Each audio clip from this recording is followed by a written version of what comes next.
पधारे, बोलते ध्वनियों ब्रह्म से शिव बाबा पधारे, बोलते ध्वनियों ब्रह्ममुख से मधुर वाणी, बोलते ध्वनियों ब्रह्म से शिव बाबा पधारे।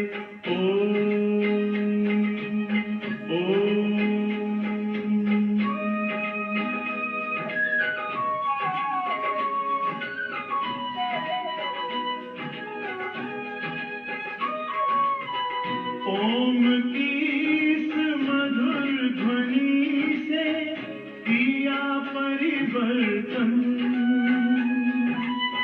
प्रेम शांति सिखा के बदला सभी का जीवन। आदिदेव प्रजापिता श्री बोलते ध्वनियों ब्रह्ममुख से मधुर वाणी, बोलते ध्वनियों ब्रह्म से शिव बाबा पधारे।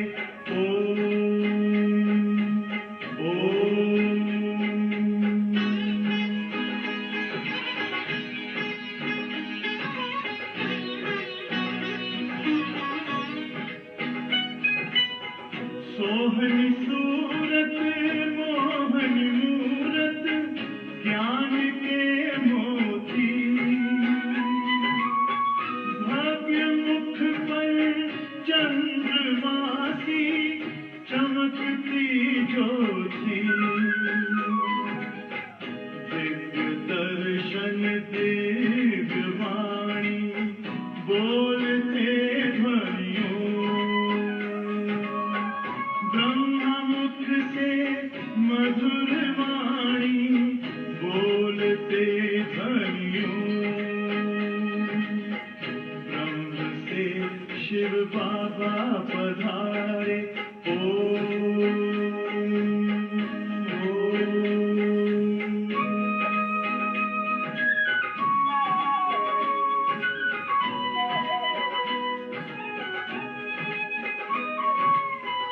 विश्व में थी पाप की जब घटा छाई,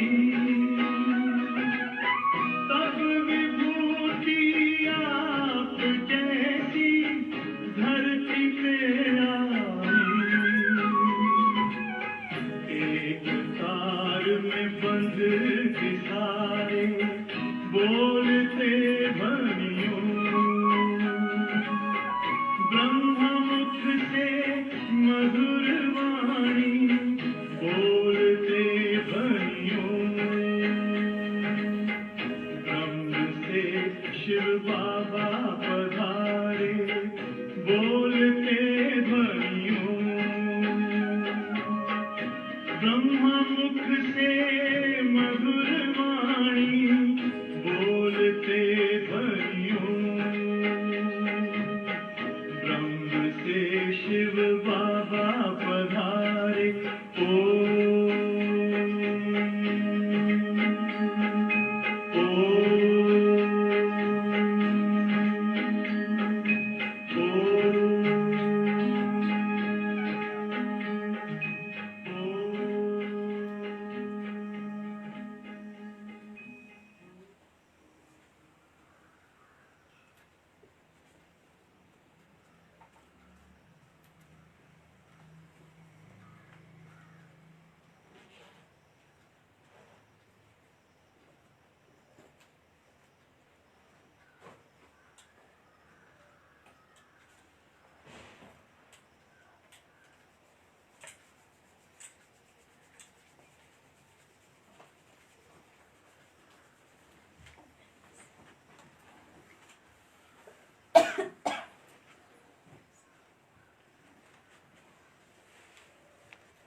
ओम शांति।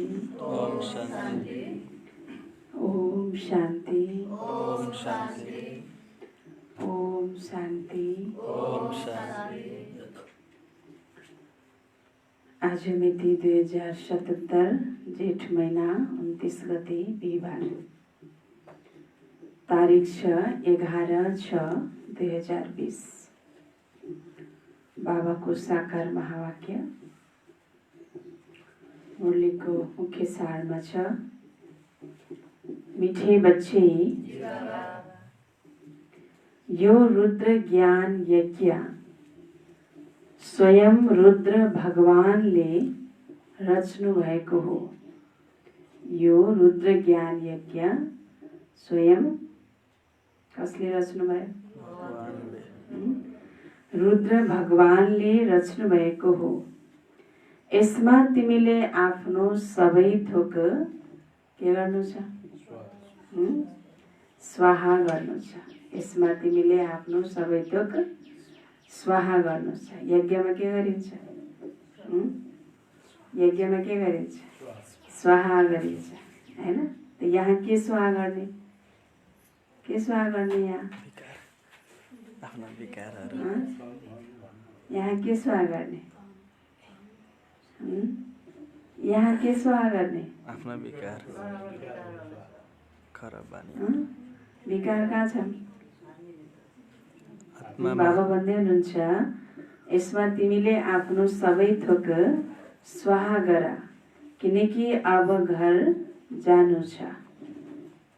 घर जानुभन्दा अगाडि के गर्नु पर्यो? के गर्नु पर्यो? स्वाहा गर्नु पर्यो, हैन? बाबा भन्दै हुनुहुन्छ, अगाडि आउनु, सविता बहिनी अगाडि आउनु। बाबा भन्दै हुनुहुन्छ, मिठे बच्चे, यो रुद्र ज्ञान यज्ञ स्वयं रुद्र भगवानले रच्नु भएको हो। यसमा तिमीले आफ्नो सबै थोक स्वाहा गर, किनकि अब घर जानु छ। प्रश्न, संगम युगमा कुन चाहिँ अद्भुत खेल चल्छ? संगम युगमा कुन चाहिँ अद्भुत खेल चल्छ? हैन, अहिले अचम्मको खेल, अद्भुत माना आश्चर्यजनक, अचम्मको खेल यो संगम युगमा चल्छ। कुन होला? कुन खेल चल्छ होला यो संगम युगमा?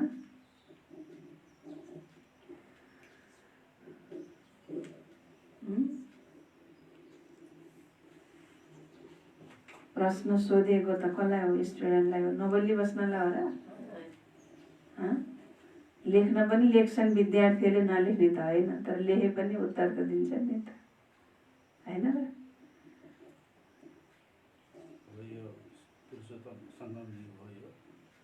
के खेल चल्छ संगम युगमा? बाबा भन्नुहुन्छ अचम्मको खेल चल्छ, अद्भुत खेल चल्छ अरे संगममा। के खेल चल्छ? पतितलाई पावन बनाउने, नयाँ दुनियाँ स्थापना गर्ने। अरू सञ्चालन भइरहेछ, यसमा चाहिँ फेरि विघ्न बाधाहरू पनि परिरहन्छन्, त्यस्तो खेल पनि चल्छ। हुन्छ। बाबा भन्नुहुन्छ उत्तर, भगवानले रचेको यज्ञमा नै असुरहरूको विघ्न पर्छ। भगवानले रचेको यज्ञमा नै असुरहरूको विघ्न पर्छ। यो अद्भुत खेल, हैन, अचम्मको हो नि। यज्ञ कसको? भगवानको। त भगवानले रचेको यो यज्ञमा के हुन्छ? असुरहरूको विघ्न पर्छ। असुरहरू आसुरी प्रवृत्ति, असुर भनेको को त? आसुरी प्रवृत्ति भएका मनुष्यहरू नै असुर हुन्। त उनीहरूले आफ्नो क्रियाकलापबाट, बाबा भन्नुहुन्छ, यज्ञमा असर गर्ने गलत क्रियाकलाप गर्नु नै विघ्न हो।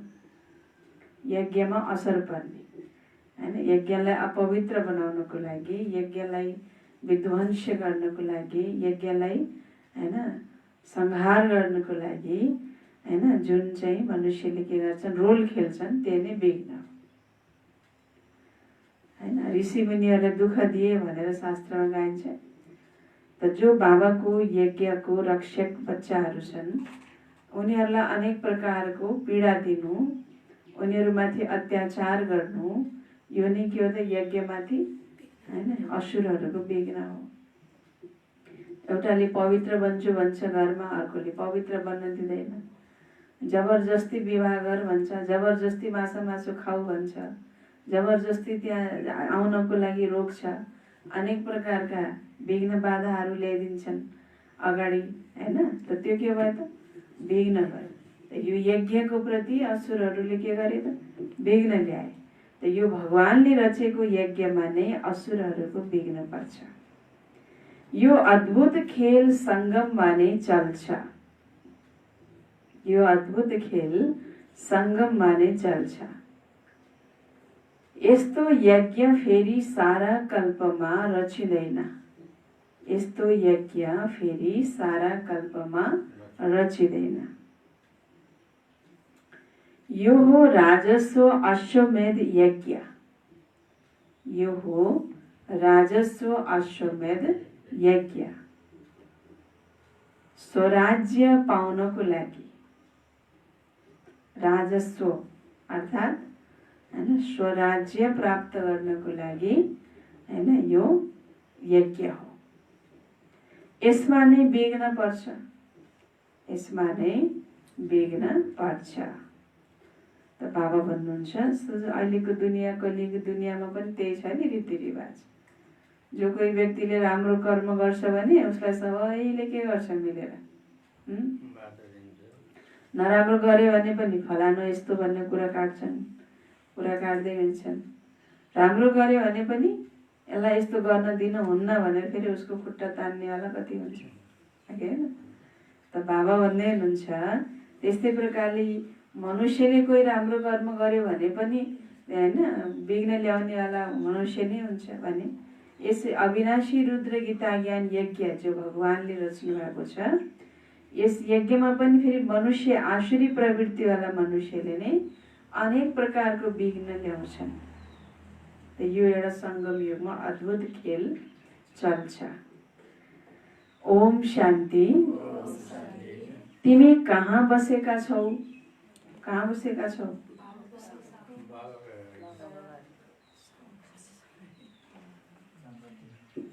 कहाँ बस्नु भएको छ अहिले?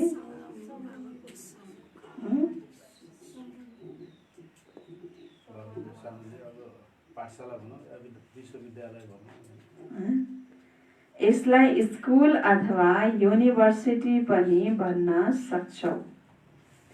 विश्वविद्यालय हो जसका ईश्वरीय शाखाहरू छन्। कहाँ बसेका छु भन्ने ख्याल हुनु पर्यो नि। बाबाको सामने मात्रै भनेर भएन। यति बेला के गरिरहेछौँ हामीले होइन के गर्दैछौँ? पढाइ पढ्दैछौँ। पढाइ कहाँ पढिन्छ? स्कुलमा, विद्यालयमा, पाठशालामा, युनिभर्सिटीमा होइन। त बाबा भन्दै हुनुहुन्छ यो स्कुल अथवा युनिभर्सिटी पनि भन्न सक्छौ। शास्त्रहरूमा रुद्र यज्ञ नाम लेखिदिएका छन्। यस समय तिमी बच्चाहरूलाई थाहा छ शिव बाबाले यो पाठशाला अथवा युनिभर्सिटी खोल्नु भएको छ। उच्चभन्दा उच्च बाबाले पढाउनुहुन्छ। यो त बच्चाहरूको बुद्धिमा याद रहनुपर्छ। भगवानले हामीलाई पढाउनुहुन्छ। यो याद हुनुपर्छ कि कसले मलाई पढाउँछ हैन। विद्यार्थी त हुँ तर कसको विद्यार्थी हुँ हैन। सामान्य शिक्षाको विद्यार्थी हुनु र एकदमै ठुलो हैन एकदम उच्च शिक्षा हासिल गरेको शिक्षकको विद्यार्थी हुनुमा त फरक हुन्छ नि त। त हामी त कसको विद्यार्थी हौ?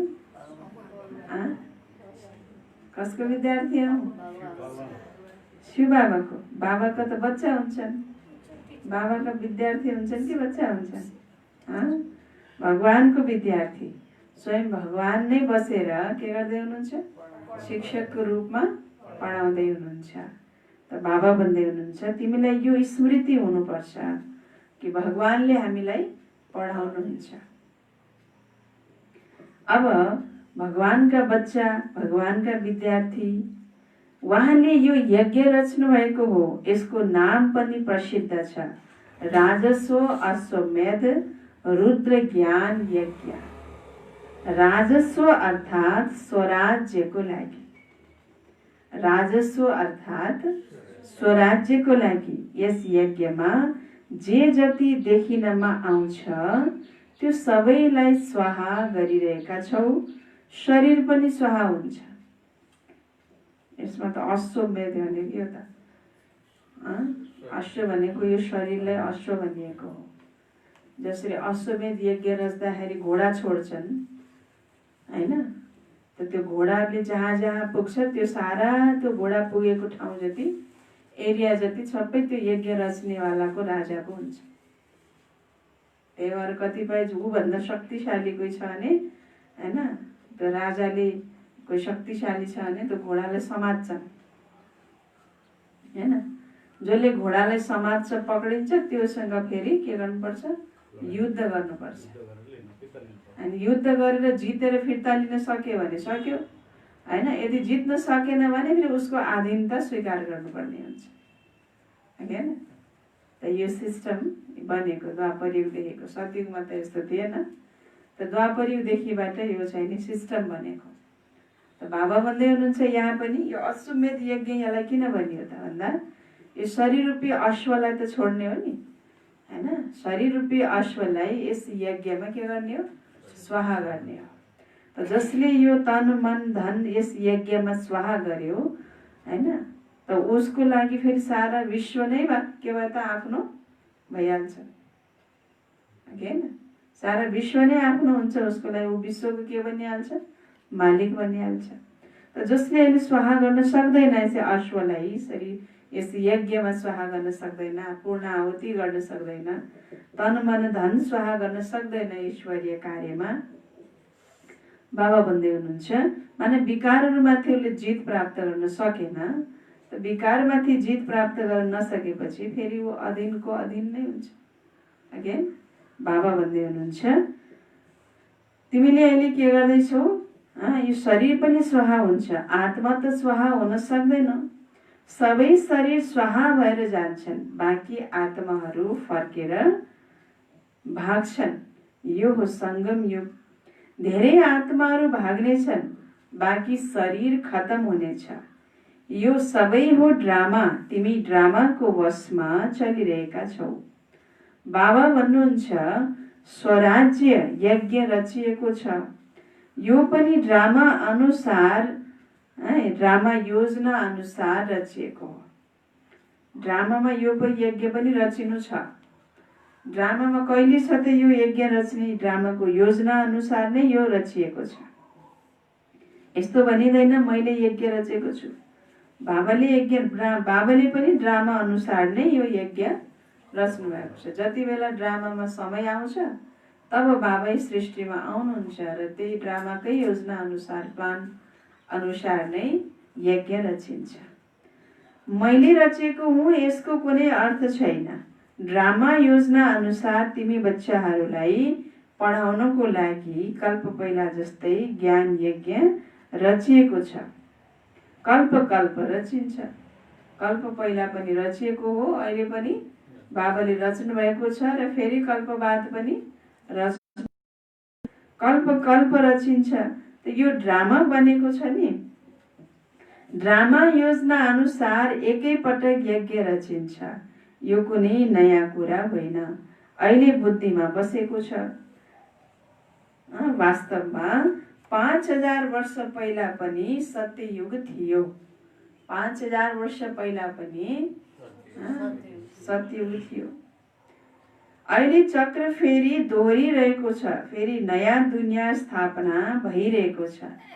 तिमीले नयाँ दुनियाँमा स्वराज्य पाउनको लागि पढिरहेका छौ। किन पढ्दैछौ यहाँले? मानिसले स्थूल एकछिनको डिग्री पाउनको लागि कति खर्च गरेर पढ्छन् हैन।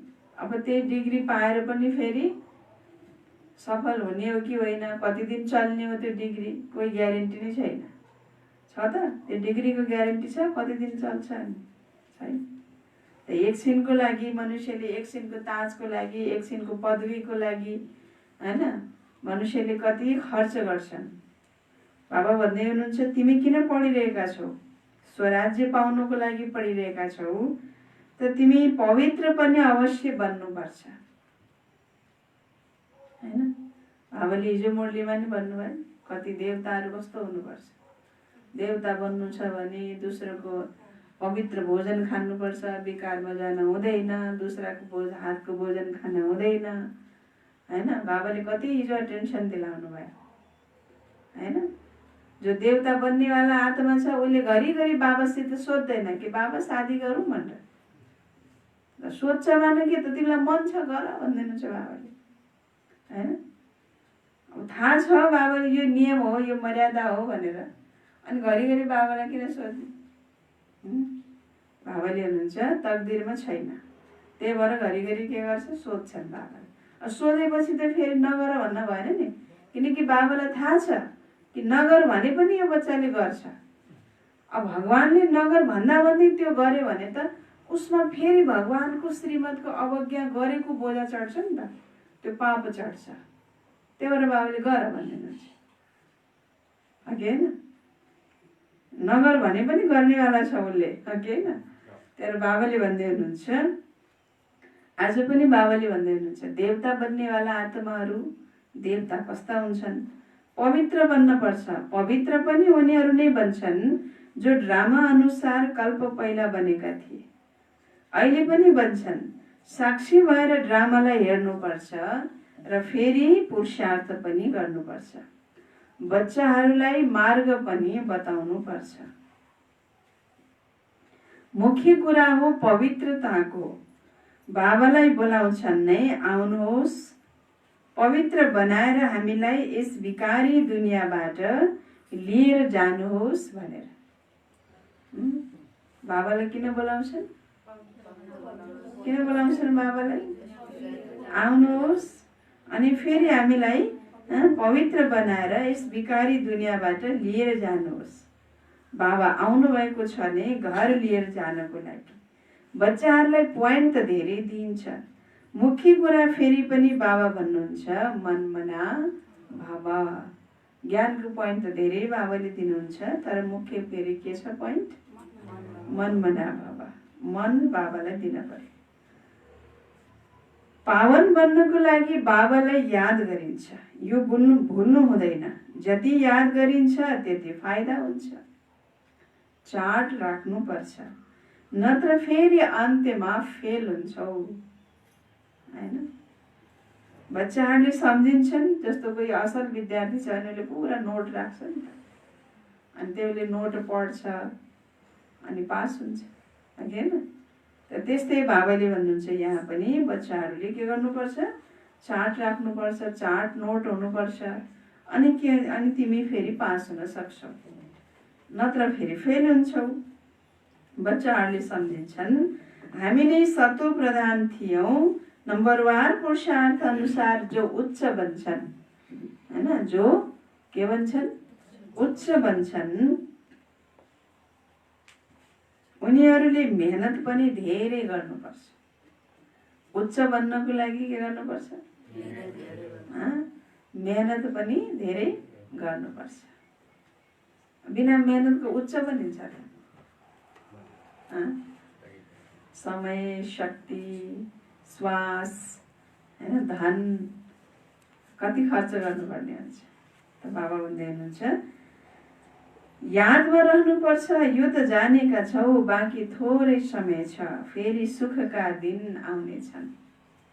सुखका दिन आउनेछन्, सुखका दिन आउनेछन्। त्यहाँ के गर्नु पर्यो? सुखका दिन ल्याउनको लागि याद गर्नु पर्यो। वास्तवमा हाम्रो अथाह सुखका दिन आउँछन्।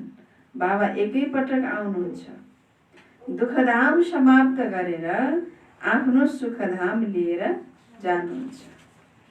तिमी बच्चाहरूलाई थाहा छ के? थाहा छ अहिले हामी ईश्वरीय परिवारमा छौं, फेरि दैवी परिवारमा जान्छौं। ईश्वरीय परिवारबाट फेरि कहाँ जान्छौं? दैवी परिवारमा जान्छौ। फेरि यस समयको नै गायन छ, यो सङ्गम नै पुरुषोत्तम उच्च बन्ने युग हो। तिमी बच्चाहरूलाई थाहा छ, हामीलाई बेहदका बाबाले पढाइरहनु भएको छ। फेरि पछि गएर सन्यासीहरूले पनि मान्छन्। अहिले त सन्यासीहरूले मान्दैनन्, उनीहरूको नै वर्चस्व छ अहिले त, होइन? उनीहरूको नै धेरै नै के छ त, होइन, भब्का छ। तर पछि गएर बाबा भन्नुहुन्छ सन्यासीहरूले पनि मान्छन्, त्यो पनि समय आउँछ। अहिले तिम्रो प्रभाव यति निस्कन सक्दैन। अहिले राजधानी स्थापन भइरहेको छ, समय छ, अन्त्यमा यी सन्यासी आदिले पनि आएर बुझ्नेछन् सृष्टिको चक्र कसरी फिर्छ। यो ज्ञान कसैमा छैन। यो पनि बच्चाहरूलाई थाहा छ, पवित्रतामा कति विघ्न पर्छ। पवित्रतामा कति विघ्न पर्छ। यदि सबै कुरो गर, सबै कुरो खाऊ, यो व्यभिचार पनि गर, होइन, आचरण केही गर्नु पर्दैन। आचरणमा, नियममा, मर्यादामा, संयममा बस्नै पर्दैन। सब कुरो गर्दा हुन्छ, सबै कुरो खाँदा हुन्छ, जहाँ जाँदा पनि हुन्छ, जसो गर्दा पनि हुन्छ। केवल एक घन्टाको समय लिएर ज्ञान सुन्न आउँदा हुन्छ भनिदिने भने कति भिड हुन्थ्यो होला। लेकिन ज्ञान त सबैलाई राम्रो लागेकै हुन्छ। ज्ञान नराम्रो लागेको त को छ र? सबैलाई ज्ञान त राम्रो लागेकै हुन्छ। तर नम्बरवार हुने, क्वालिटी हुने कारण केमा हो त? पवित्रता। बाबाले हुनुहुन्छ यो आसुरी दुनियाँ हो। यो आसुरी दुनियाँमा, रावण राज्यमा, होइन, रावण सम्प्रदायका मनुष्य आत्माहरू पवित्रतालाई मन पराउँदैनन्, पवित्रता रुचाउँदैनन्। भोगी आत्माहरूलाई पवित्रता मन पर्दैन। त्यसले गर्दा बाबाको घरमा कोटोमा कोही, कोहीमा पनि कोही हुन्छ। सबै कुरामा छुट दिने भए त कस्तो हुन्थ्यो, होइन? त बाबा भन्दै हुन्छ, त्यही भएर बच्चाहरूलाई थाहा छ विघ्न पर्ने नै केमा हो, घरमा टकरार हुने नै केमा हो। शुद्ध भोजन खान्छु भन्दा के हुन्छ? टकराव हुन्छ। पवित्रतालाई धारण गर्छु भन्दा के हुन्छ? टकराव हुन्छ। अबलाहरूमाथि अत्याचार हुन्छ। द्रौपदीले पुकारेकी छन् नि, वास्तवमा तिमीहरू सबै द्रौपदी, सीता, पार्वती हौ। अबलाहरूमाथि अत्याचार हुन्छ, बाबा भन्दै हुनुहुन्छ। अब त्यसमा पनि, होइन, धेरै यादगार त गायन त बढी द्रौपदीको छ, सीताको छ, पार्वतीको छ, होइन? भाइहरूको यादगार अलिक कम छ, किनकि धेरै पुरुषहरू हुन्छन् अबलामाथि अत्याचार गर्ने। कोही कोही पुरुष हुन्छन् जसलाई माथि फेरि स्त्री जातिहरूले अत्याचार गरेका हुन्छन्। त ती पनि त्यति बेला अबला नै भयो नि त, होइन? पुरुष भएर पनि फेरि अर्कोको अत्याचारमा बस्नु परेछ भने ती पनि त्यति बेला के भयो? अबला नै भयो नि त। किन अबला भनेको नि कमजोर भयो। कमजोर भयो त तब फेरि, होइन, उसले चाहिँ आफ्नो अत्याचार गर्यो त फेरि स्त्री जातिहरूको पनि गायन छ, सुप नखा पुतना भनेर। स्त्री जातिको गायन थोरै छ, होइन? पुरुष जातिको गायन अकासुर, बकासुर, रावण, जरासन्ध, कंस अलिक धेरै छ, होइन? त अत्याचार गर्ने सङ्ख्यामा पुरुष जातिहरूको सङ्ख्या के छ? बढी छ। स्त्री जातिहरूको सङ्ख्या के छ? कम छ। त बाबा भन्दै हुनुहुन्छ, यादमा रह्यो भने अबलाहरू, वृद्धाहरूले पनि बाबाबाट वर्षा पाउँछन्। यादमा त रहन सक्छन् नि। भगवानले आएर यज्ञ रच्नु भएको छ। यस यज्ञमा, यसमा कति विघ्न पर्छन्। अहिले पनि विघ्न परिरहन्छन्। कन्याहरूलाई जबरजस्ती विवाह गराउँछन्, नत्र पिटेर निकालिदिन्छन्। त्यसैले पुकार्छन्, हे पतित पावन आउनुहोस्। अवश्य उहाँलाई रथ चाहिन्छ जसमा आएर पावन बनाउनुहुन्छ। गङ्गाको पानीले पावन बनिँदैन। बाबाले डिक्लेयर गरिदिनु भएको छ, गङ्गामा नुहाएर तिमी पावन बन्दैनौ। पावन बन्ने केमा हो? ज्ञान गङ्गामा स्नान गरेपछि पावन बन्ने हो, होइन? अब कति ज्ञानले लुकाइरहने त नि, कति घुमाएर भनिरहने। अब त के गर्नु पर्यो, होइन? सिधा गर्नु पर्यो नि समय अनुसार त। त्यसैले अब यो त बाबाले भनिसक्नु भएको छ कि गङ्गाको पानीले पावन बनिँदैन। बाबा नै आएर जति नै गङ्गा पतित पावनी भने पनि पतितबाट पावन बनाउनको लागि बाबालाई नै आउनुपर्छ। पावन दुनियाँको मालिक बनाउनुहुन्छ। त तिमीले देख्छौ यसपति दुनियाँको विनाश सामुन्ने खडा छ। किन बाबाको नबन्ने? स्वाहा नहुने किन बाबाको नबन्ने? विनाश हुनु छ, विनाश हुनुभन्दा अगाडि बाबाको नबन्ने? बाबामा स्वाहा नहुने, यस यज्ञमा स्वाहा हुने कि नहुने?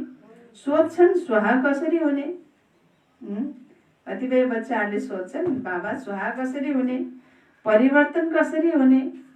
बाबा भन्नुहुन्छ प्यारा बच्चाहरू, तिमीले यी बाबालाई देखेका छौ नि, यी बाबा कसरी स्वाहा भए? स्वाहा गर्ने बेलामा त्यो के भन्छ जौ तेल घिउ हालेको त घिउ हुन्छ नि, त्यो भाँडाको घिउ त्यो स्वाहा गर्ने बेला हालम कि नालम भन्छन्। त्यति बेला मान्छे हाल्न सोची हाल्छन् र स्वाहा, केही पनि सोच्दैनन् स्वाहा होइन। हालम कि नालम, यो घिउलाई दुख्छ कि धानलाई दुख्छ कि के भन्छ जौतीलाई दुख्छ कि यो आगोलाई दुख्छ कि भनेर सोध्छन् क्या? सोध्दैन नि। जसरी त स्थूल रूपमा त्यो गर्दाखेरि सोचिँदैन, त्यस्तै केही पनि नसोचिकन जस्ताको तस्तै जो छु म त्यही रूपमा भगवानमा अर्पण हुनु नै के हो त? स्वाहा हुनु होइन। जब ऊ स्वाहा भइन्छ त उसको जिम्मेवारी हुन्छ। स्वाहा हुन सक्दैन, सोच्न थाल्छ भने रेस्पोन्सिबल जिम्मेवारको हुन्छ, ऊ हुँदैन। फेरि को हुन्छ? मनै हुन्छ। तिमीले सोच्न थाल्यौ त सोच राख, तिमी सोचिराख होइन। भगवान्ले के भन्नुहुन्छ? तिम्रो रेस्पोन्सिबल जिम्मेवारी मैले लिन सक्दिनँ। त यी बाबालाई देख्यौ नि, यी बाबा नसोचिकन कसरी स्वाहा भए, कसरी परिवर्तन भए? बाबा भन्दै हुनुहुन्छ, युक्ति बाबाले सिकाउँदै हुनुहुन्छ। यिनले स्वयं गरेर सिकाइरहेका छन्। जस्तो कर्म मैले गर्छु मलाई देखेर अरूले गर्छन्। बाबाले यिनीद्वारा कर्म गराउनु भयो नि, सारा यज्ञमा स्वाहा गरिदिए। स्वाहा हुनमा कुनै मेहनत कहाँ छ र? यी न धेरै धनवान थिए न गरिब थिए, साधारण थिए। यज्ञ रचिन्छ भने त्यसमा खानपिनका सबै सामग्री चाहिन्छ नि। यो हो ईश्वरीय यज्ञ। ईश्वरले आएर यस ज्ञान यज्ञको स्थापना गर्नुभएको छ। तिमीलाई पढाउनुहुन्छ। यस यज्ञको महिमा धेरै महान छ। ईश्वरीय यज्ञबाट नै तिम्रो शरीर निर्वाह हुन्छ। यो ईश्वरीय यज्ञबाट नै तिम्रो शरीर निर्वाह हुन्छ। जसले आफूलाई अर्पणमय सम्झन्छन् हामी निमित्त हौं हैन। कार्य कसको? यज्ञ कसको? बाबाको। यस यज्ञको रक्षक, यस यज्ञलाई सम्हाल्नेवाला, यस यज्ञलाई चलाउनेवाला हामी के हौं? निमित्त हौं। यसरी अर्पणमय जसले आफूलाई सम्झिन्छन् यो सबै कुरा उनको यज्ञबाट शरीर निर्वाह हुन्छ। कसको? जसले आफूलाई पुरा यज्ञमा के गर्छन्? अर्पण गर्छन्, उनको शरीर निर्वाह यज्ञबाट हुन्छ। न त यज्ञ अब अर्पणै गरेको छैन भने त कसरी यज्ञबाट हुने त? त्यो त जिम्मेवारी त अब यज्ञको भएन नि त फेरि। त्यसैले हामी घरमै रहेर पनि पुरा समर्पण बुद्धि भएर रहन सक्छौँ। हामी घरमै रहेर पनि सबै कुरा बाबाको हो भनेर हामी चल्छौँ र सब बाबाकै तन पनि मन पनि यो धन पनि सबै बाबाको भनेर केवल श्रीमत प्रमाण मात्रै हामी त्यसलाई प्रयोग गरेका छौँ भने हैन, बाबाले हर हालमा हामीलाई पालना गरिरहनु भएको हुन्छ। अघि हैन, किनकि ऊ बाबामा समर्पण बुद्धि भएर चलेको छ नि त। अघि हैन, त्यही भएर अर्पण बुद्धि भनेको सेवत्रमै समर्पित हुनलाई मात्रै होइन कि घरमै बसेर पनि प्रवृत्तिमै रहेर पनि हामी समर्पण बुद्धि भएर चल्न सक्छौँ। अघि हैन, सक्छौँ कि सक्दैन? त्यसको त झन् ठुलो उच्च पद छ। त्यही भएर बाबा भन्दै हुनुहुन्छ राजा जनकले के गरे? उनी राजकाज सम्हालेर पनि उनी समर्पण बुद्धि भएर चले नि त। त्यही भएर अहिलेसम्म पनि के छ उनको गाइन्छ। त यो सबै कुरा ईश्वरको हो। हामीले शिव बाबाको यज्ञबाट भोजन खान्छौँ। यो बुझ्नुपर्ने कुरा हो नि। यहाँ त सबै आएर बस्नु त छैन। यिनलाई नमुना त देख्यौ कसरी सबै कुरा स्वाहा गरे। बाबा भन्नुहुन्छ जस्तो कर्म यिनले गरे यिनलाई देखेर अरू पनि आए, धेरै स्वाहा भए। जो भए उनीहरूले आफ्नो वर्षा लिन्छन्। बुद्धिद्वारा पनि बुझिन्छ आत्मा त गइहाल्छ, बाँकी शरीर खत्तम भएर जान्छ। आत्मा त आफ्नो घर गइहाल्छ या त आत्मा त अर्को फेरि शरीर धारण गर्न जान्छ। यो शरीर के हुन्छ? खत्तम भएर जान्छ। यो बेहदको यज्ञ हो, यसमा सबै स्वाहा हुन्छ। तिमी बच्चाहरूलाई सम्झाइएको छ कसरी बुद्धिले स्वाहा भएर नष्ट मोहा बन्ने। बुद्धिले स्वाहा हुन पर्यो क्या। यहाँ बुद्धिले स्वाहा हुने भनेको सम्पूर्ण बाबाको हो भन्ने सम्झेपछि त्यसलाई फेरि आफ्नो मनमानीले युज गर्न पाइएन, फाल्तु खर्च गर्न भएन। केवल बाबाले कहाँ खर्च गर भन्नुभएको छ, कहाँ नगर भन्नुभएको छ, त्यो श्रीमत प्रमाण त्यसलाई के गर्नु पर्यो होइन, खर्च गर्नु पर्यो। त कसरी बुद्धिबाट स्वाहा भएर नष्ट मोह बन्ने यो पनि जानेका छौ। यो सारा सामग्री खाक भएर जानु छ, खाक भएर जानु छ। कति ठुलो यज्ञ छ त्यहाँ फेरि कुनै यज्ञ रचिँदैन, न कुनै उपद्रव हुन्छ। कहाँ कहीँ उपद्रव पनि हुँदैन, त्यहाँ कुनै यज्ञ पनि रचिँदैन। कहाँ? सत्ययुगमा। यी सबै जो भक्ति मार्गका अनेक यज्ञ छन् यी सबै खत्तम भएर जान्छन्। ज्ञान सागर एउटै भगवान हुनुहुन्छ। उहाँ नै मनुष्य सृष्टिको बीज रूप चैतन्य सत्य हुनुहुन्छ। शरीर त जड हो, आत्मा नै के हो? चैतन्य हो। उहाँ ज्ञान सागर हुनुहुन्छ। तिमी बच्चाहरूलाई ज्ञान सागरले बसेर पढाउनुहुन्छ। उनीहरूले केवल गाइरहन्छन्, तिमीलाई त बाबाले सारा ज्ञान सुनाइरहनु भएको छ। ज्ञान कुनै धेरै त छैन। विश्वको चक्र कसरी फिर्छ यो केवल सम्झाउनु पर्छ। यहाँ तिमीलाई बाबाले स्वयं पढाइरहनु भएको छ। भन्नुहुन्छ पनि साधारण तनमा प्रवेश गर्छु। साधारण तनमा के गर्छु? प्रवेश गर्छु। भन्नुहुन्छ पनि भागीरथ पनि प्रसिद्ध छ। अवश्य मनुष्य नै हुनुपर्छ जसमा बाबा आउनुहुन्छ। उहाँको एउटै नाम चलि आउँछ शिव, अरू सबैको नाम बदलिन्छ, उहाँको नाम बदलिँदैन। त्यही भएर शिवको अगाडि शब्द जोडिएको हुन्छ, एउटा शब्द जोडिएको हुन्छ। के जोडिएको हुन्छ? सदा। सदा भनेको हैन, कहिले पनि उसको नाम परिवर्तन हुँदैन। व्यक्तिको नाम परिवर्तन हुन्छ हैन, तर वस्तुको नाम परिवर्तन हुन्छ, तर परमात्माको नाम कहिले पनि परिवर्तन हुँदैन हैन। त्यही भएर बाबालाई भन्छ सदा शिव। अरू सबैको नाम बदलिन्छ, उहाँको नाम बदलिँदैन। भक्तिमा त अनेक नाम राखिदिएका छन्। यहाँ त हुनुहुन्छ नि शिव बाबा, शिव कल्याणकारी हुनुहुन्छ। भगवान नै आएर नयाँ दुनिया स्वर्ग स्थापना गर्नुहुन्छ। त्यसैले कल्याणकारी ठहरिनु भयो नि। तिमीलाई थाहा छ यहाँ स्वर्ग थियो, अहिले नर्क बनेको छ, फेरि स्वर्ग अवश्य हुन्छ। यसलाई भनिन्छ पुरुषोत्तम संगम युग। जबकि बाबा नाविक बनेर तिमीलाई वारीबाट पारी लिएर जानुहुन्छ। बाबा नाविक बनेर, खेवैया बनेर हैन, वारीबाट पारी लिएर जानुहुन्छ। यो हो पुरानो दुःखको दुनिया, फेरि अवश्य नयाँ दुनिया हुन्छ। ड्रामा अनुसार जसको लागि तिमीले अहिले पुरुषार्थ गर्छौ। बाबाको याद नै घरिघरि भुलिन्छ, यसमा छ मेहनत। किन बाबाको याद भुलिन्छ होला? बाबाको याद किन भुलिन्छ होला घरिघरि? किन भुलिन्छ होला? याद त आइरहनु पर्ने हो। जसरी आफ्नो लौकिक देहधारीको सम्बन्धीको याद त आइरहन्छ नि त, तर बाबाको याद किन भुलिन्छ होला?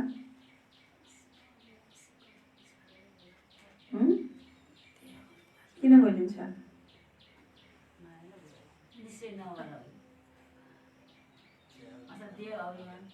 देहाभिमानबाट किन बोलिन्छ? किन बोलिन्छ?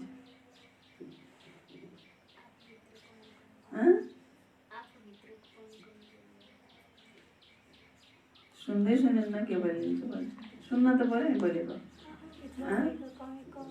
किन बोलिन्छ बाबाको याद? हजुर अन्त मायालाई अन्त मन गयो। अन्त मन किन गयो त? बाबाको याद किन बोल्यो त?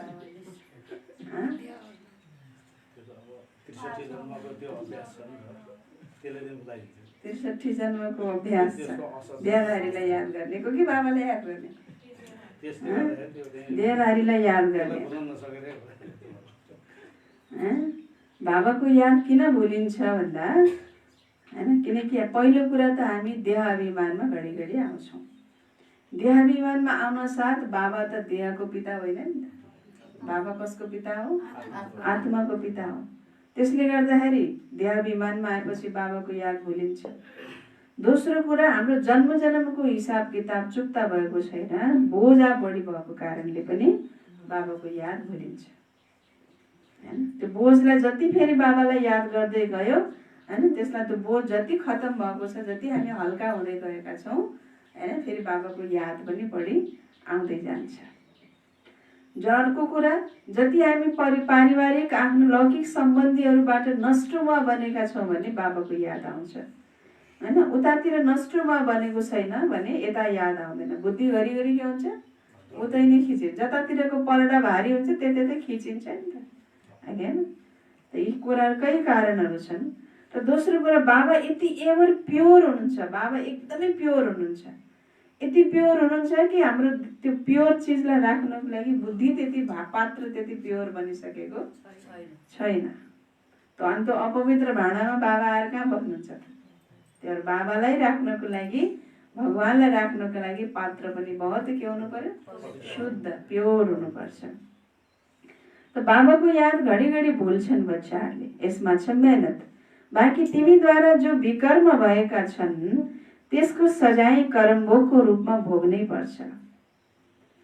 कर्मभोग अन्त्यमा भोग्नै पर्छ। यसमा माफी मिल्न सक्दैन। यस्तो होइन बाबा क्षमा गर्नुहोस्, केही पनि हुँदैन। ड्रामा अनुसार सबै हुन्छ, क्षमा आदि हुन सक्दैन। हिसाब किताब चुक्ता गर्नु नै पर्छ। तिम्रो हिसाब किताबमा मैले क्षमा गर्न सक्दिनँ, तिमीले चुक्ता गर्नै पर्छ। क्षमा गर्नुहोस् भनेर हुँदैन। तमो प्रधानबाट सतो प्रधान बन्नु छ। यसको लागि श्रीमत पनि मिल्छ। श्री श्री श्री बाबाको श्रीमतबाट तिमी श्री बन्छौ। उच्चभन्दा उच्च बाबाले तिमीलाई उच्च बनाउनुहुन्छ। तिमी अहिले बनिरहेका छौ। अहिले तिमीलाई स्मृति आएको छ। बाबा कल्प कल्प आएर हामीलाई पढाउनुहुन्छ। आधा कल्प त्यसको प्रारब्ध मिल्छ। सृष्टि चक्र कसरी फिर्छ त्यस ज्ञानको आवश्यकता रहँदैन। कल्प कल्प एकैपटक आएर बताउनुहुन्छ यो सृष्टिको चक्र कसरी फिर्छ। यो ज्ञान अहिले प्राप्त गरेपछि फेरि घरिघरि बाबा आउनुपर्ने र यो ज्ञान दिइरहनु पर्ने आवश्यकता रहँदैन। तिम्रो काम हो पढ्नु र पवित्र बन्नु। तिम्रो काम दुईटा। के काम? बाबाले पढ्नु अनि पवित्र बन्नु। योगमा रहनुपर्छ। पवित्र बन्नलाई फेरि के गर्नु पर्यो? योगमा रहनुपर्छ। बाबाको बनेर पवित्र बनिएन भने 100 गुणा दण्ड पर्नेछ। नाम पनि बदनाम हुन्छ। गाउँछन् पनि सद्गुरुका निन्दक ठहर्न पाए। मनुष्यलाई थाहा छैन यहाँ को हुनुहुन्छ, कसको मैले अवज्ञा गरिरहेको छु थाहा छैन। भगवानको अवज्ञा गर्छन्, निन्दा गर्छन्। त यस्तो सद्गुरुको निन्दकले ठहर पाउन सक्दैनन्, ठाउँ पाउँदैनन्। सत्य नै बाबा हुनुहुन्छ। सत्य बाबा नै सद्गुरु सत शिक्षक हुनुहुन्छ नि। तिमीलाई उहाँले पढाउनुहुन्छ। सच्चा सद्गुरु पनि हुनुहुन्छ। जसरी बाबा ज्ञानका सागर हुनुहुन्छ तिमी पनि ज्ञानका सागर हौ नि। तिमी पनि के हौ? मास्टर ज्ञानका सागर हौ। बाबाले सारा ज्ञान दिनुभएको छ। जसले कल्प पहिला जति धारण गरेको छ त्यति नै गर्न सक्छ। पुरुषार्थ गर्नु छ कर्म बिना त कोही पनि रहन सक्दैन। पुरुषार्थ त गर्नै पर्छ, कर्म त गर्नै पर्छ। बाबाको ज्ञानको धारणा पनि कल्प पहिला जसले जति गरेको छ त्यति नै अहिले गर्छन्।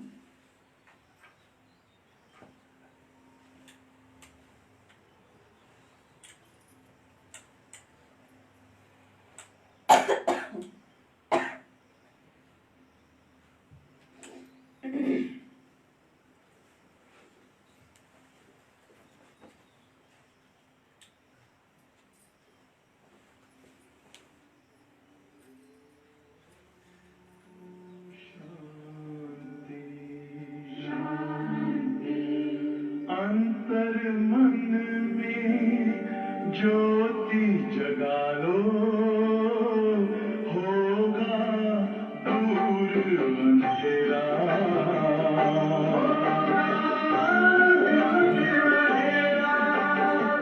शिव का कर लो ध्यान, आ रहा पावन पुण्य सवेरा।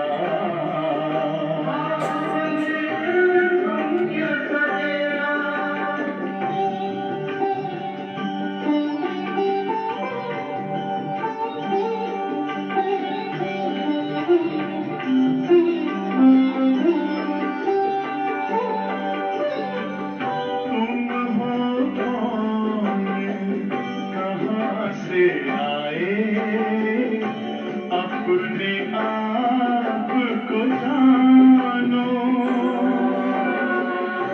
राजयोग के द्वारा अपना परम पिता पहचानो। इसी राजपथ पर चलकर तुम पालो अपना बसेरा।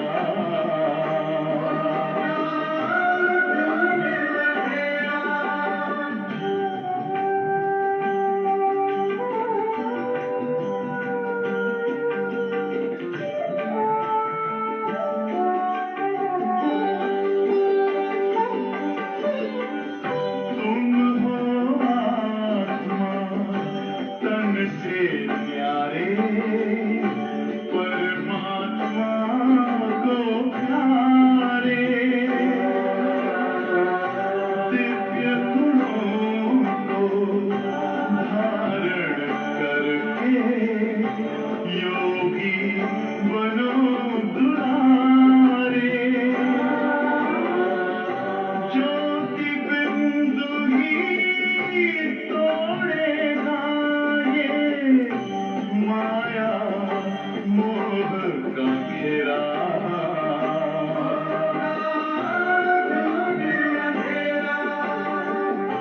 अंतर मन में ज्योति जगा लो, होगा दूर अंधेरा।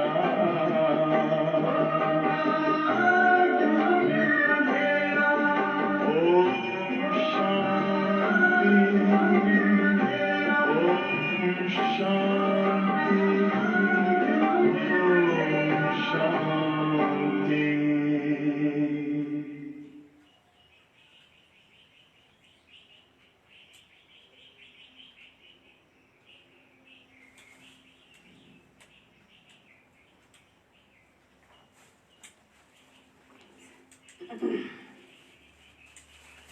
ओम शान्ति।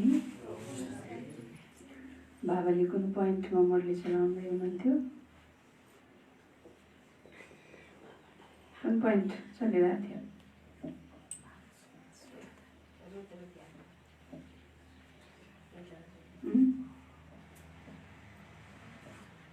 पाँच मिनट अगाडि योग गरिन्छ, योगमा त झन् त्यसको चिन्तन चलेर याद हुनुपर्ने हो। कुन पोइन्टमा चलिरहेको थियो मुरली?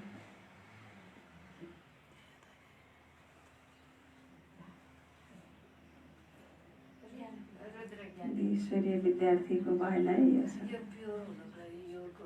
योग गरेको हो नि, योगमा त झन् ज्ञानको पोइन्ट याद हुनुपर्छ। कुन पोइन्टमा बाबाले मुरली चलाउनु भएको थियो?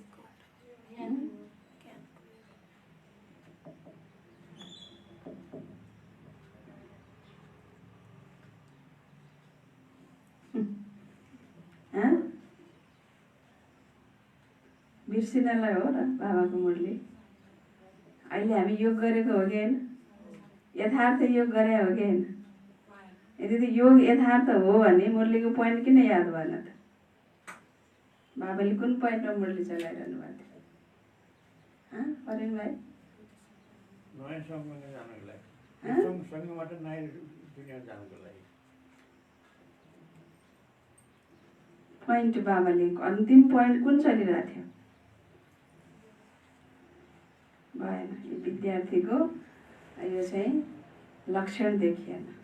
असली विद्यार्थी, यथार्थ विद्यार्थी, बाबाले भनिरहनु भएको छ, तिमीलाई यो सदा स्मृति हुनुपर्छ कि म ईश्वरीय विद्यार्थी हुँ। विद्यार्थीको काम केवल सुन्ने मात्रै हो। सुन्दै जाऊ, बिर्सिँदै जाऊ, सुन्दै जाऊ, बिर्सिँदै जाऊ। त्यही हो विद्यार्थीको काम।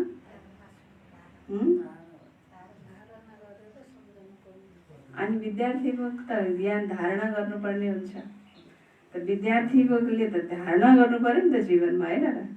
अहिले भर्खरै भनेको पोइन्ट नि बिर्सियो भने दिनभरि कसरी याद गर्ने? बाबाले कुन पोइन्टमा मोडी चलाउँदै हुनुहुन्थ्यो भन्दा, होइन, कल्प पहिला जसले जति यो ज्ञानको धारणा गरेको छ, यो बिर्सिने पनि कल्प पहिला जति जसले बिर्सिया थिए तिनीले अहिले बिर्सिन्छन् भन्न सक्दैन। धारणै गरेका थिएनन् कल्प पहिला पनि, त्यो अहिले पनि के गरे? धारणा गर्न सकेनन्। बाबाले भन्नु कल्प पहिला जसले जति धारणा गरेको छ त्यति अहिले गर्छ। धारणै नगरेकोले अहिले किन गर्छ? होइन? त यो पनि एउटा कर्मको हिसाब किताब छ। होइन, कति कर्म बलियो छ हेर्नुहोस्, विकर्मको बोझा कति बलियो छ। बुद्धि दुनियाँतिर भड्किरहन्छ। बाबाको ज्ञान यति पावरफुल छ, यति पावरफुल ज्ञान छ कि यो जो कोहीको बुद्धिमा यो ज्ञान टिक्नै सक्दैन। जबसम्म यसलाई राम्रोसित हामीले एकदम एकाग्र भएर ध्यान दिएर क्लियर बुद्धि भएर सुन्दैनौँ, आत्मिक स्थितिमा सुन्दैन भने कुनै पनि पोइन्ट बाबाको बुद्धिमा बस्दैन। यति प्योर ज्ञान छ, होइन? त्यही बुद्धिलाई शुद्ध गराउनको लागि, बुद्धिको शुद्धि गर्नको लागि हो नि यो ज्ञान। फेरि ज्ञान बुद्धिमै बसेन भने त फेरि शुद्धि कसरी हुन्छ त? शुद्धि गर्नको लागि के गर्नु पर्यो? बुद्धिमा ज्ञानलाई के गर्नु पर्यो? बसाल्नु पनि पर्यो, फेरि अड्याउनु पनि पर्यो, होइन?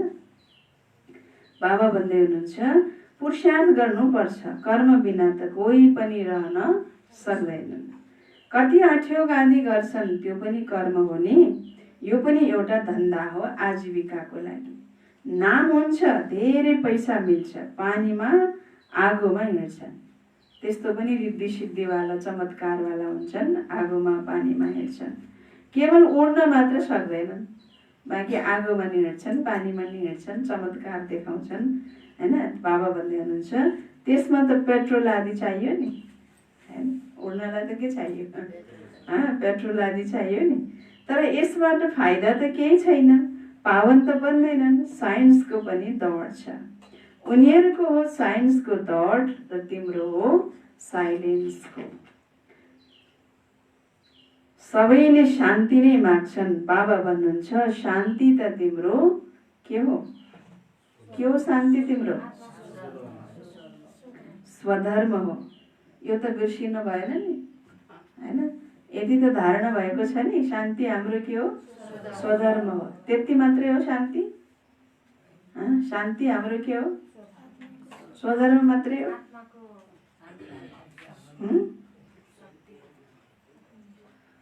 अरू के होला शान्ति? शान्ति हामी आत्माको मूल गुण पनि हो। शान्ति हामी आत्माको स्वधर्म हो। शान्ति हाम्रो निजी संस्कार हो। शान्ति हाम्रो वास्तविक स्वरूप हो। शान्ति धाम हाम्रो आफ्नो वास्तविक आत्माको घर हो। त यो कुरा के हुनुपर्छ? बुद्धिमा धारणा हुनुपर्छ, होइन? त धारणा भएपछि फेरि अरूलाई पनि फेरि सुनाउन सकिन्छ। अच्छा, आफूलाई आत्मा सम्झ। आफ्नो घर जानु छ शान्तिधाम, यो हो दुःखधाम। हामी शान्तिधामबाट फेरि सुखधाममा आउनु छ। यो दुःखधाम समाप्त हुनु छ। यो राम्रोसँग धारणा गरेर फेरि अरूलाई धारणा गराउनु पर्छ। बाँकी थोरै दिन छन् त्यो पढाइ पढेर फेरि शरीर निर्वाह अर्थात् टाउको दुखाउनुपर्छ हैन। कुन पढाइ पढेर लौकिक पढाइ पढेर पढ्दा पढ्दा टाउको नदुखेर फेरि शरीर निर्वाह अर्थ कमाउनुको लागि पनि के गर्नु पर्छ हैन, टाउको दुखाउनुपर्छ। तकदिरवान बच्चाहरूले छिट्टै निर्णय लिन्छन् हामीले कुन चाहिँ पढाइ पढ्नु छ, त्यस पढाइबाट के मिल्छ र यस पढाइबाट के मिल्छ। जुन तकदिरवान बच्चा छ, भाग्यशाली बच्चा छ भने हैन, बाबा भन्छ उसले छिट्टै निर्णय लिन्छन् त्यो पढाइ पढेर मलाई के मिल्छ, यो पढाइ पढेर मलाई के मिल्छ र मैले कुन पढाइ पढ्ने भन्ने कुरा उसले छिटो के गरिहाल्छ, निर्णय लिइहाल्छ। यस पढाइद्वारा त 21 जन्मको प्रारब्ध बन्छ, त्यसैले विचार गर्नुपर्छ हामीले कुन चाहिँ पढाइ पढ्नु छ। जसलाई बेहदका बाबाबाट वर्षा पाउनु छ उनीहरू बेहदको पढाइमा लाग्छन्। तर ड्रामाको योजना अनुसार तर किन आयो, जसलाई बेहदको बाबाबाट वर्षा पाउनु छ उनीहरू बेहदको यो पढाइमा लाग्छन्। तर ड्रामाको योजना अनुसार कसैको तकदिरमा छैन भने फेरि त्यसै पढाइमा लागिरहन्छन्। उनलाई यही दुनियाँको डिग्री पाउन मन लाग्छ, यही दुनियाँको नोकरी गर्न मन लाग्छ हैन। बाबा भन्दै हुनुहुन्छ त्यही बाहिरी पढाइ गरी अनि यति पढेछु उति पढेछु भन्दा मजा आउँछ नि त हैन। एकछिनको मजाको लागि बाबा भन्छ यत्रो बेहदको पढाइ के गरिदिन्छन्, छोडिदिन्छन्। कसैको तकदिरमा छैन, ड्रामा तकदिरमा नहुनु पनि ड्रामाको योजना हो भन्नुहुन्छ बाबा। ड्रामा प्लान अनुसार तकदिरमा छैनन् भने यो पढाइमा लाग्दैनन्, त्यही पढाइमा नै लागिरहन्छन्। यो पढाइ पढ्दैनन् भन्छन् फुर्सद मिल्दैन। बाबा सोध्नुहुन्छ कुन चाहिँ ज्ञान राम्रो हो, बाबा सोध्दै हुनुहुन्छ कुन चाहिँ ज्ञान राम्रो हो, कुन चाहिँ ज्ञान राम्रो हो। ईश्वरीय ज्ञान राम्रो पक्का हो, अनुभव गरेर बुझेर भन्नुभएको छ कि त्यत्तिकै दिमागी हिसाबले भन्नुभएको छ। कुन चाहिँ ज्ञान राम्रो, यहाँ त भन्नै पर्यो नि फेरि ईश्वरीय ज्ञान भनेर त्यसरी भन्नुभएको छ कि कुन राम्रो। अनुभव भयो, अनुभव छ, केही न केही त भएको छ। अब बाबाले भन्दै हुनुहुन्छ त्यसबाट के मिल्छ र यसबाट के मिल्छ। लौकिक पढाइबाट के मिल्छ, यसबाट के मिल्छ। यो एक जन्मको लागि अल्पकालको लागि सुख सुविधा मिल्छ। अब यो ईश्वरीय ज्ञानबाट 21 जन्मलाई मिल्छ भन्छन् बच्चाहरूले। कतिपय बाबाले त यो सोध्नु भएको छ त, कतिपयले भन्छन् बाबा जिस्मानी पढाइबाट के मिल्छ र थोरै कमाउँछु, पाए के गरौँला अलिकति कमाउँला हैन। यहाँ त भगवानले पढाउनुहुन्छ हामीलाई त पढेर राजै पद पाउनु छ, त्यसैले धेरै ध्यान कुन कुरामा दिनुपर्छ। कसैले त फेरि भन्छन्, सबै थाहा छ नि बाबालाई कस्ता कस्ता छन् भन्ने कुरा। कसैले फेरि के भन्छन् त्यो कोर्स पुरा गरेर आउँछु हैन। लौकिक पढाइको जुन कोर्स छ त्यो कोर्स पुरा गरेर आउँछु। बाबा सम्झिनुहुन्छ यसको तकदिरमा छैन हैन। यत्रो बेहदको पढाइ, बेहदको बाबा ज्ञान सागर बाबाले पढाउनुहुन्छ, भगवानले पढाउनुहुन्छ। यो पढाइको लागि के गरिरहेको छ हैन। अब त्यो पढेर बल्ल यो पढ्न आउँछु भन्छ। बाबा सम्झिनुहुन्छ यसको तकदिरमा छैन, के हुनु छ त्यो पछि गएर देखिन्छ। सम्झिन्छन् शरीरको भरोसा छैन, त्यसैले फेरि सच्चा कमाइमा लाग्छन्। कोही कोही त फेरि पछि बाबा भन्नुहुन्छ अब शरीरको भरोसा छैन भनेपछि फेरि सच्चा कमाइमा लाग्छन्। जसको तकदिरमा छ उसैले आफ्नो तकदिर जगाउँछ। पुरा जोड लगाउनु छ मैले त बाबाबाट वर्षा लिएर नै छोड्छु। बेहदका बाबाले हामीलाई राजै दिनुहुन्छ भने किन यस अन्तिम जन्ममा पवित्र नबन्ने, किन नबन्ने। यदि धेरै बच्चाहरू पवित्र रहन्छन् झुटो कहाँ बोल्छन् र। एउटाले झुटो बोल्यो होला लिएर पवित्र छु भनेर, दुईटाले झुटो बोल्यो होला, यत्रा विश्वभरका लाखौंले झुटो बोल्छन्। कसैले भन्छन् त्यो ओम शान्ति जानेहरू पवित्र होला नि त, म त मान्दिनँ। नमाने नमान त हैन। त्यहाँ भर्खर भर्खरका केटाकेटी पनि छन् हैन, युवा युवती पनि छन्, तिनीहरू पवित्र होला नि त हैन। बाबाले भन्छ जो आफूले गर्न सक्दैन नि उसले अर्कालाई पनि के गर्छ त्यस्तै देख्छ। ल ठिक छ कोही कोही त नहोला होइन एउटाले म नभए पनि छु भने होला, अर्कोले पनि नभए पनि छु भने होला, एउटा दुईटाले झुट बोल्न सक्छ, सबैले त बोल्दैनन् होइन। बाबा भन्दै हुनुहुन्छ झुटो त सबैले बोल्दैनन् नि, सबैले पुरुषार्थ गरिरहेका छन्, पढिरहेका छन्, यत्राले पुरुषार्थ गरिरहेका छन्, यत्राले पढिरहेका छन्, यत्राले पवित्र बनेर विश्वमा सुख शान्ति राज्य स्थापन गर्नको लागि आफ्नो समय सफल गरिरहेका छन्, तनमन धन सफल गरिरहेका छन्। फेरि पनि बाबा भन्नुहुन्छ विश्वास मनुष्यले गर्दैनन्। बेहदका बाबा आउनुहुन्छ नि तब जब पुरानो दुनियाँलाई नयाँ बनाउनु पर्ने हुन्छ। पुरानो दुनियाँको विनाश त सामुन्ने खडा छ, यो धेरै स्पष्ट छ। समय पनि वास्तवमा त्यही हो। अनेक धर्म पनि छन्, सत्ययुगमा हुन्छ नै एक धर्म, यो पनि तिम्रो बुद्धिमा छ। तिमीहरू मध्ये पनि कोही छन् जसले अझै निश्चय गरिरहेका छन्। अरे निश्चय गर्नमा समय लाग्छ र? शरीरको पनि भरोसा कहाँ छ र?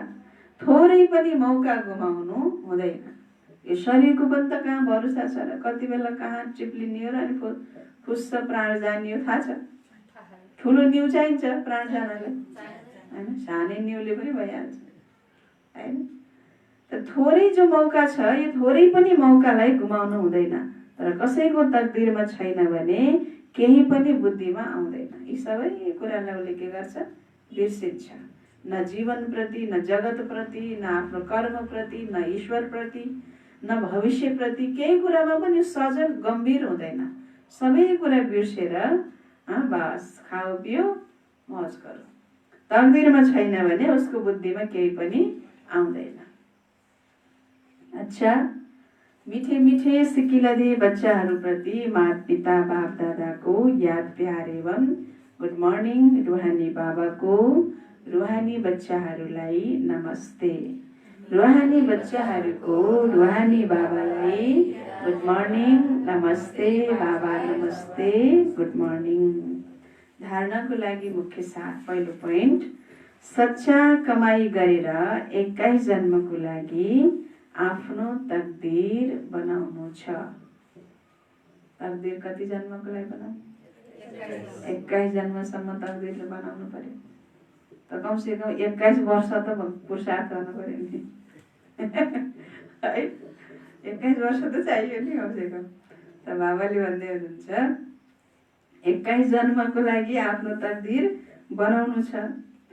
शरीरको कुनै भरोसा छैन, शरीरको कुनै भरोसा छैन, त्यसैले थोरै पनि मौका गुमाउनु हुँदैन। एक एक समय, एक एक सेकेन्ड के छ? महत्त्वपूर्ण छ। त्यसैले होइन यसलाई गुमाउनु हुँदैन, किनकि शरीरको कुनै भरोसा छैन। सच्चा कमाई गरेर 21 जन्मको लागि आफ्नो तकदीर बनाउनु छ। शरीरको कुनै भरोसा छैन, त्यसैले थोरै पनि मौका गुमाउनु हुँदैन। दोस्रो पोइन्ट, नष्टमोह बनेर आफ्नो सबै कुरा रुद्र यज्ञमा स्वाहा गर। के भन्ने? के भन्ने?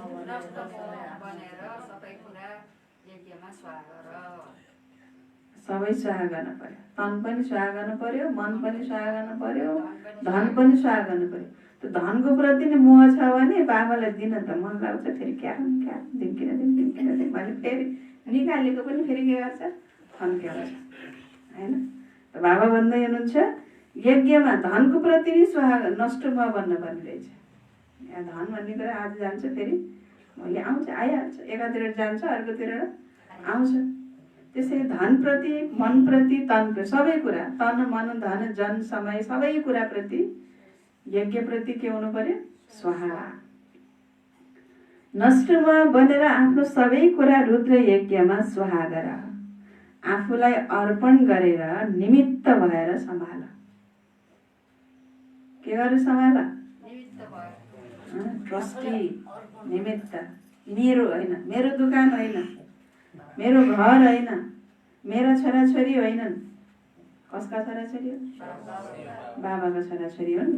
ल बाबा, तपाईँका छोराछोरीलाई खाना पकाउँदैछु मैले भन्ने। तपाईँका छोराछोरी हुन्, तपाईँले नै तलाउने यिनलाई, मैले सक्दिनँ। बाबु माथि छोड्दिनु। मेरो श्रीमान, मेरो श्रीमती, मेरो बाबुआमा, मेरा छोराछोरी, मेरो घर, मेरो दोकान गर्न थाल्यो भने बाबाले के भन्नुहुन्छ? मिठे बच्चे तिम्रो रहेछ, तिमीले सम्हाल। म किन यसमा फरम पक्कैमा होइन? त्यही भएर के गर्नु पर्यो? आफूलाई अर्पण गरेर निमित्त भएर सम्हाल। साकार बाबालाई अनुसरण गर। साकार बाबा हाम्रो अगाडि उदाहरण हुनुहुन्छ, ब्रह्मा बाबा। र उहाँलाई फलो गरेर होइन बाबालाई के गर? निमित्त भएर सम्हाल। साकार बाबालाई फलो गर, अनुसरण गर। वरदान। निन्दा गर्नेलाई पनि गुणमाला पहिराउने इष्टदेव महान आत्मा भव। निन्दा गर्नेलाई पनि गुणमाला पहिराउने इष्टदेव महान आत्मा भव। जस्तो नाम दिए पनि होइन, भक्तिमा बाबालाई कति नाम दिएछन् नि त। अब त्यो सर एउटा एक प्रकारले भन्ने हो भने श्रीकृष्णलाई पनि त के भने माखन चोर भने चोरेकै होइन नि त। चोर्दै नचोरेकोलाई चोर भन्दा त रिस उठ्न पर्ने हो होइन। तर पनि त्यो भक्तले नाम दिए, अब के गर्ने? त्यस्तै अनि माखन चोर, दही चोर, घिउ चोर, गोपिनीहरूको वस्त्रहरण गरे, नटखट रे, काले रे, के रे ओरे दुनियाँभरको गतिलाई नाम छन् होइन। एउटाले रणछोड भनेर एउटा असुरले आहा कति राम्रो नाम देऊ, सुन्दा आनन्द आयो भनेर भन्छ। नाममा के राखेछ र अनि जेसुकै नाम दियो होइन, कर्म पो गर्दै जाने हो त नि। त्यही भएर अब त्यो निन्दा गर्नेवालाले जतिसुकै नाम दिउन्, जेसुकै भन्नु, भगुवा भनुन्, देवी भनुन्, अब के भन्छन् यहाँ हामीलाई भन्नु त? गाली गर्दाखेरि मान्छेले सेतो लुगा लगाएको त देख्दाखेरि के भन्छन् होइन। अब कति कस्ता कस्ता शब्दहरू छन्, ती सबै कुराहरू अहिले नभनौँ। तर ती सबै के हो नि त? बाबाले भन्नुहुन्छ ती निन्दा गर्नेवालालाई पनि तिमीले के गर? गुणमाला लगाइदिनेवाला इष्टदेव महान आत्मा भव होइन भनेर के फरक पर्छ? विस्तार छ। जसरी आजकल तिमी विशेष आत्माहरूको स्वागत गर्ने बेलामा कसैले गलामा स्थूल माला पहिरायो भने तिमीले पहिराउने व्यक्तिको माला गलामा फर्काइदिन्छौ। कहिलेकाहीँ कसैले लगाइदिए फेरि उसलाई लगाइदिन्छ होइन। पहिराउने व्यक्तिकै गलामा के गर्छौ? फर्काइदिन्छौ। यसै गरी निन्दा गर्नेलाई पनि गुणमाला पहिराऊ अनि उसले स्वतः तिमीलाई गुणमाला फर्काइदिन्छ।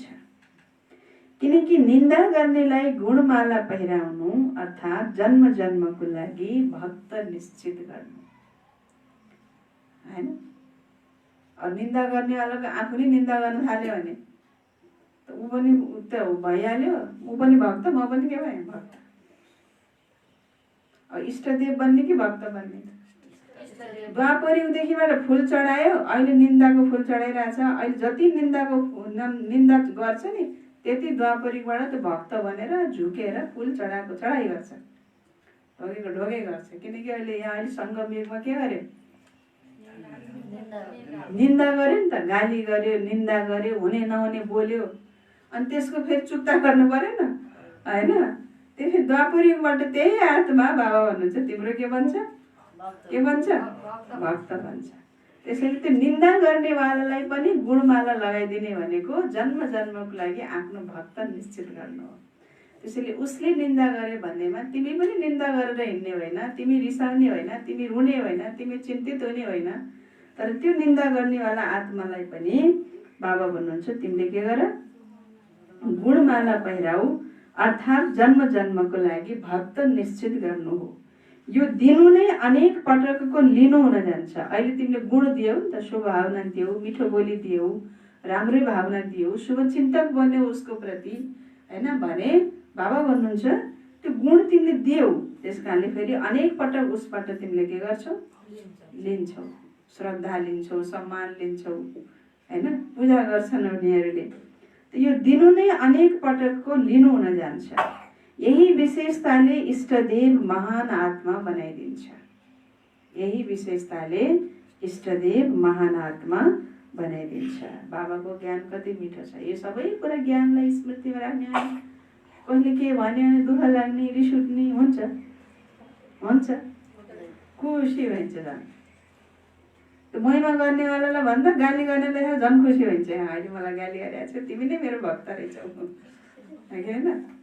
तिमीले मलाई अहिले के गर्यौ, गाली गर्यौ, अब तिमीले मलाई भक्ति मार्गमा द्वापरीबाट के गर्छौ, पूजा गर्छौ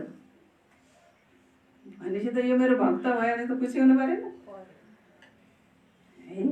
अनि सारा ज्ञान बिर्सेपछि अनि फेरि पुरपुरा हात राखेर अनि फेरि ज्ञानमा त आइयो, क्या नि छोड्न नि सकिए होइन भनेर न दुनियाँमा जान सक्छ न यहाँको आनन्द लिन सक्छ। यस्ता घरगाना घाटका बच्चाहरू पनि छन् के देखिएछ। न त्यो दुनियाँमा गएर नि अब सुख छैन भन्ने बुझिसकेको छ ओके होइन। यहाँ बसेर यहाँको सम्पूर्ण सुखको आनन्द लिन पनि सक्दैन किनकि त्यो सारा ज्ञान बिर्सिएछ। त्यही भएर यो सारा ज्ञानको स्मृति स्वरूप बन्न पर्छ। बाबाले वरदान के दिनुभयो, निन्दा गर्नेलाई पनि गुणमाला पहिराउने इष्टदेव महान आत्मा भव। स्लोगन, आफ्नो मनसा वृत्ति सदा राम्रो शक्तिशाली बनायो भने खराब पनि राम्रो हुन्छ।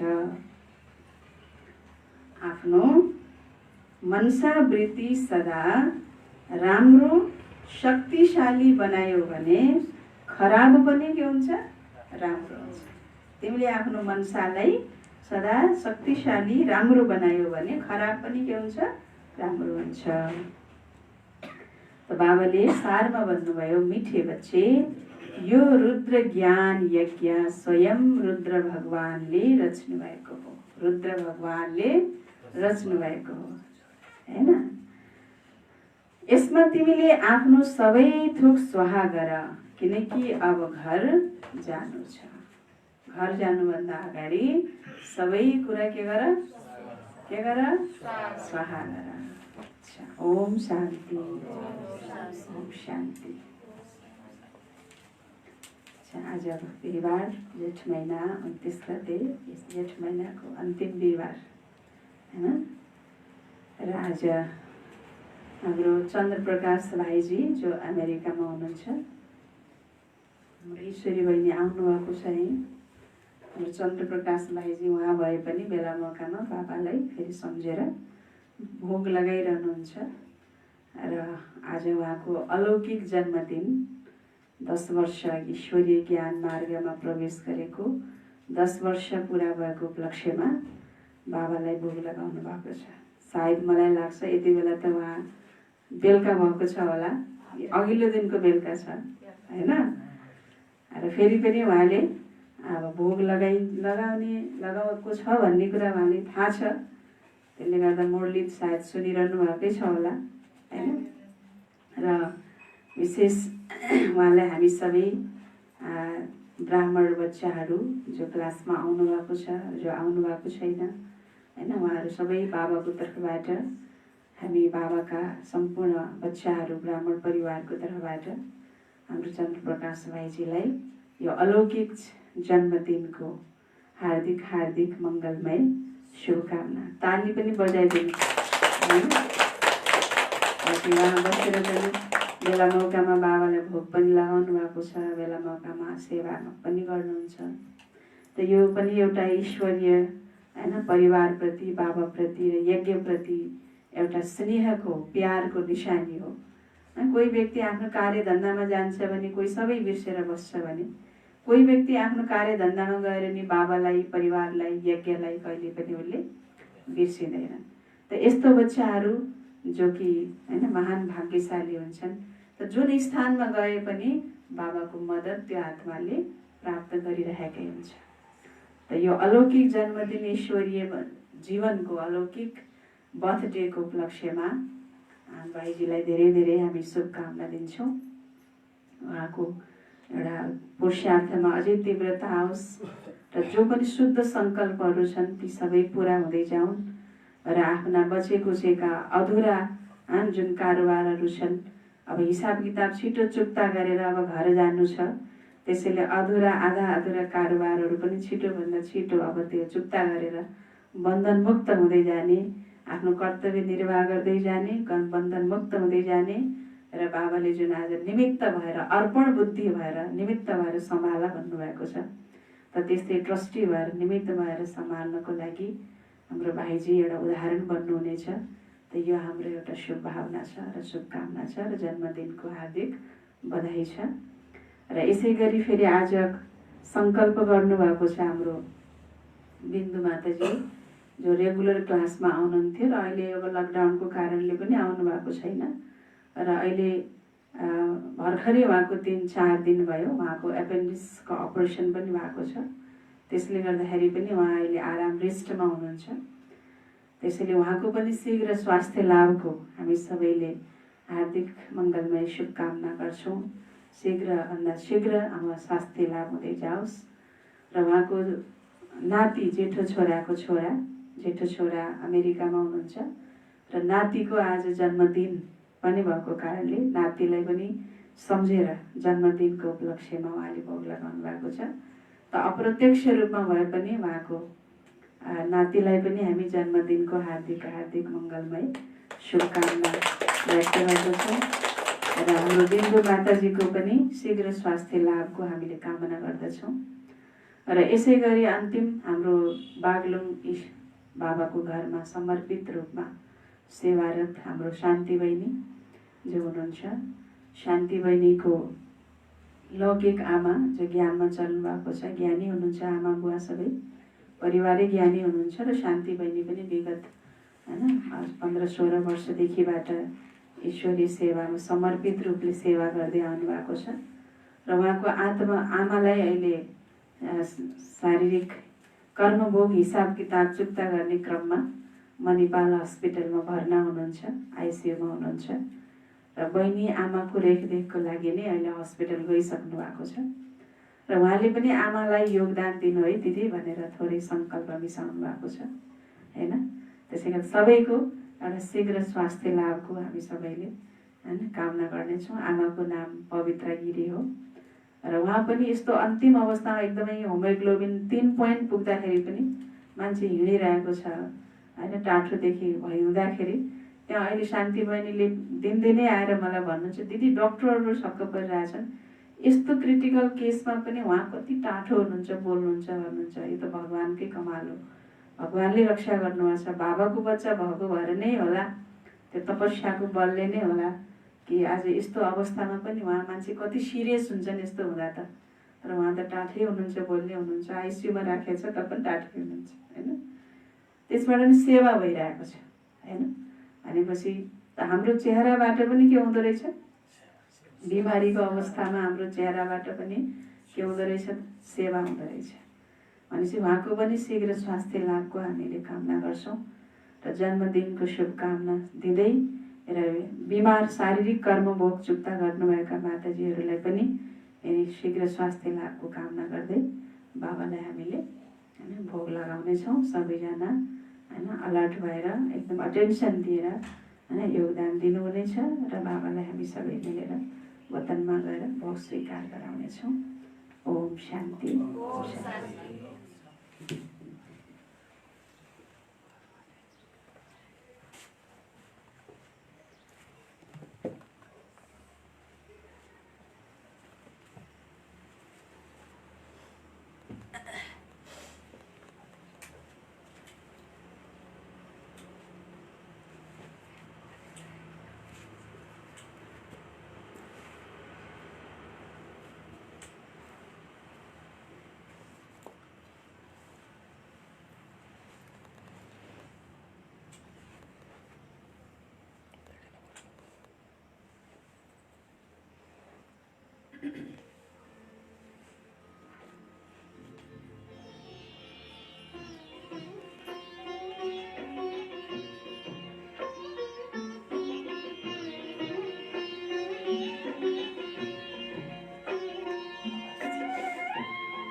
तेरी याद का अमृत पीते हैं, तेरी याद का अमृत पीते हैं, तेरी याद में जीते हैं बाबा, तेरी याद में जीते हैं बाबा, तेरी याद का अमृत पीते हैं, तेरी याद का अमृत पीते हैं, रहे याद सदा ही साथ तेरी, रहे याद सदा ही साथ तेरी, बस और न हम कुछ चाहेंगे, बस और न हम कुछ चाहेंगे, तेरी याद का अमृत पीते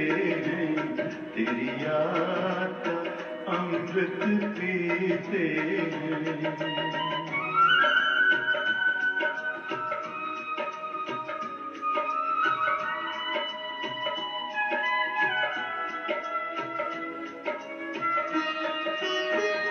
जो पल बीते तेरी यादों में, जो पल बीते तेरी यादों में, वो पल अविनाशी होते हैं, वो पल अविनाशी होते हैं, हर पल को सफल बना देंगे, हर पल को सफल बना देंगे, तेरी याद कभी ना छोड़ेंगे, तेरी याद कभी ना छोड़ेंगे, तेरी याद का अमृत पीते हैं, तेरी याद का अमृत पीते हैं।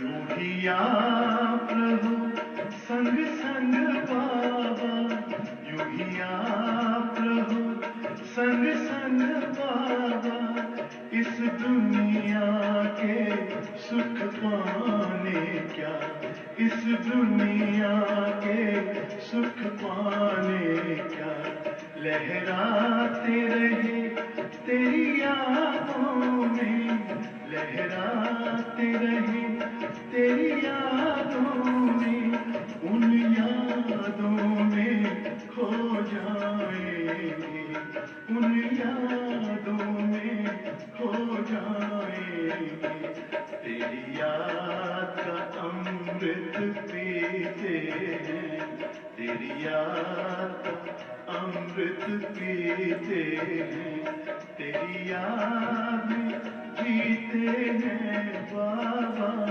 तेरी याद में जीते हैं बाबा, तेरी याद का अमृत पीते हैं, तेरी याद का अमृत पीते हैं, रहे याद सदा ही साथ तेरी, रहे याद सदा ही साथ तेरी, बस और न हम कुछ चाहेंगे, बस और न हम कुछ चाहेंगे, तेरी याद का अमृत पीते हैं, तेरी याद का अमृत पीते हैं, तेरी याद का अमृत पीते हैं, तेरी याद का अमृत पीते हैं।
अतिथि सुख हम पाए।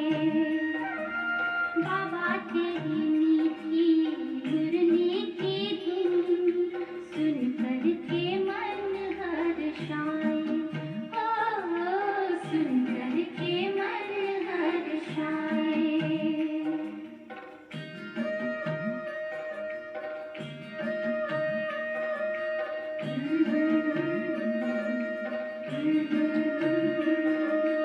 बाबा तेरी मीठी मुरली में प्रेम की गंगा बहती है।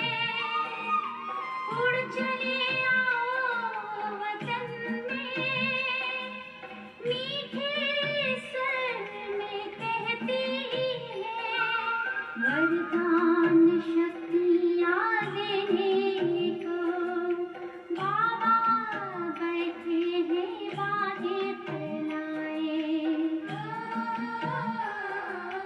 बाबा तेरी मीठी मुरली की धुन सुन कर के मन हर्षाए। सुन कर के मन हर्षाए।